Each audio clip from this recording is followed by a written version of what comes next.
Hello तो दोस्तों, कैसे हैं आप सब। स्वागत करता हूं आपका एक ब्रांड न्यू वीडियो में। एंड ये video Solo Leveling season 2 episode 12 की है।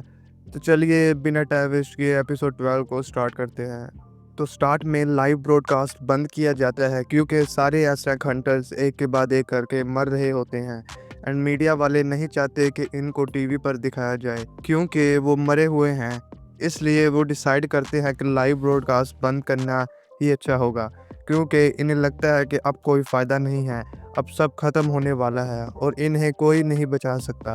और तब ही इन्हें दिखाया जाता है कि जिन्वू की एंट्री वहाँ पर होती है और वो अपनी पूरी शैडो आर्मी के साथ आया होता है। ये देख के सारे लोग काफ़ी शॉक्ड हो जाते हैं और उनके मन में एक नई उम्मीद जाग जाती है। एंड फिर वो वापस लाइव ब्रॉडकास्ट चलाते हैं। इधर जिन्वू की एंट्री देखकर बाकी सारे एसरैक हंटर्स भी शॉक्ड रह जाते हैं। डोंगसू बोलता है कि ये सब क्या हो रहा है। एंड इस पर यूनहो कहता है कि अब हमें परेशान होने की कोई ज़रूरत नहीं है, अब हम सेफ हैं। एंड जिनवू और उसके सोल्जर्स सारे एंट्स को ख़त्म कर रहे होते हैं। एंड जिनवू जो एंट्स मार रहा होता है इनको साथ ही साथ अपनी शैडो आर्मी में भी ऐड कर लेता है। एंड सारे एंट्स ख़त्म करने के बाद जिनवू सारे एस रैंक हंटर्स के पास जाता है और उनको एक ड्रिंक देता है और वो कहता है कि जल्दी से इसे पी लो। जैसे ही वो इस ड्रिंक को पीते हैं तो उनके सारे बोन्स हील हो जाते हैं। एंड फिर वो हंटर चा को भी हील करने को बोलते हैं और जिनवू कहता है कि इसकी हालत ज़्यादा ख़राब है, मैं अभी अपनी स्किल से इसे हील नहीं कर सकता हूँ। तुम लोग जल्द से जल्द इसे किसी हीलर के पास ले जाओ, इससे पहले कि और आंट्स आ जाएं। एंड तब ही हमें दिखाई देता है कि आंट किंग वापस आ जाता है। वो कहता है कि बाहर कोई किंग नहीं था, और कोई है जिसको तुम अपना किंग बोलते हो। यूनो समझ जाता है कि गोटो भी इसके सामने टिक नहीं पाया। और फिर जिनवू और आंट किंग का आमना सामना होता है। आंट किंग जोर से रोर करता है और जिनवू सिर्फ स्माइल कर देता है। और फिर हमें 5 मिनट पहले का सीन दिखाया जाता है जहां ब्रॉडकास्ट बंद हुई थी और दोबारा ऑन हुई है। तो जिनवू आ चुका था और सभी लोगों का रिएक्शन अलग ही था। कुछ लोग शॉक्ड हो जाते हैं तो कुछ खुशी से बेहाल हो जाते हैं। फिर जिनवू और आंट किंग की फाइट स्टार्ट हो जाती है। एंड आंट किंग जिनवू के सर पर जोरदार एक पंच मारता है।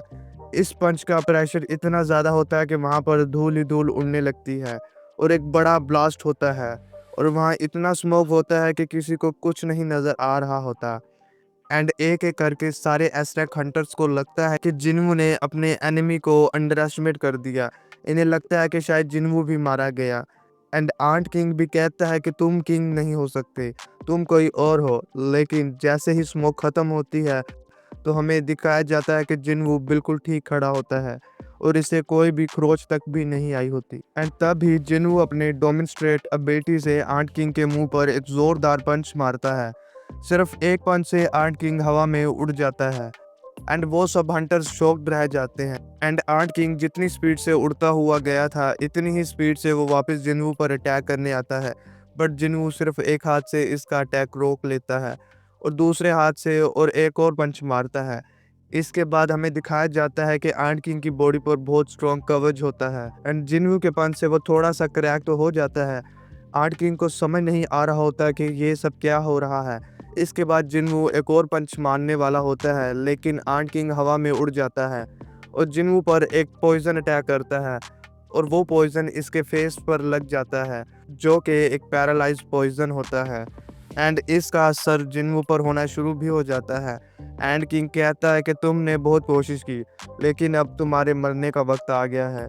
आंट किंग जैसे इस पर अटैक करने वाला होता है जिन्वू इसका हाथ पकड़ लेता है। ये देखकर आंट किंग शॉक्ड रह जाता है और जिन्वू ने सिस्टम के स्किल का यूज़ करके इस पॉइजन को ख़त्म कर दिया था।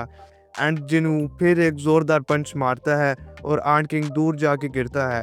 इधर हंटर चा की कंडीशन और भी ज़्यादा ख़राब हो रही होती है।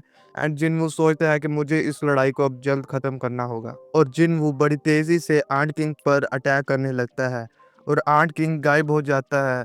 सब लोग कंफ्यूज हो जाते हैं कि वो कहाँ गया, लेकिन जिन्वू समझ जाता है कि वो हवा में उड़ गया है। आंट किंग भी समझ जाता है कि जिन्वू मुझसे ज़्यादा स्ट्रॉन्ग है।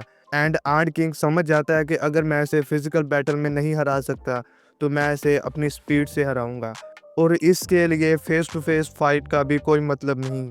वो सोचता है कि मेरी असली पावर मेरी स्पीड है। और मुझे खुद पर फोकस करके अपनी स्पीड को बढ़ाना चाहिए। एंड वो अपनी पूरी स्पीड से जिन्हू पर अटैक करता है, लेकिन जिन्हू इसे डॉज कर लेता है। एंड आर्ट किंग बार बार इस पर अटैक करने की कोशिश करता है, लेकिन जिन्हू इसे डॉज कर लेता है। फिर उन दोनों के दरमियान काफ़ी देर स्पीड बैटल होती है। धीरे धीरे जिन्हू इस स्पीड बैटल में डोमिनेट करने लगता है एंड आर्ट किंग की बॉडी की शील्ड भी टूटने लगती है। एंड फिर आर्ट किंग जोर से रोर करता है और अपनी एंट्स को इन पर अटैक करवाता है, लेकिन इधर जिन्हू भी अपनी शैडो आर्मी बुला लेता है एंड दोनों की आर्मी एक दूसरे से फाइट कर रही होती हैं। इधर जिन्हू की आर्मी इजीली डोमिनेट कर रही होती है एंड इधर टस्क अपने फायर मैजिक से एक बार ही सारे एंट्स को जला देता है। इसका फायर मैजिक इतना स्ट्रॉन्ग होता है कि वो पूरी आधी केव को उड़ा देता है।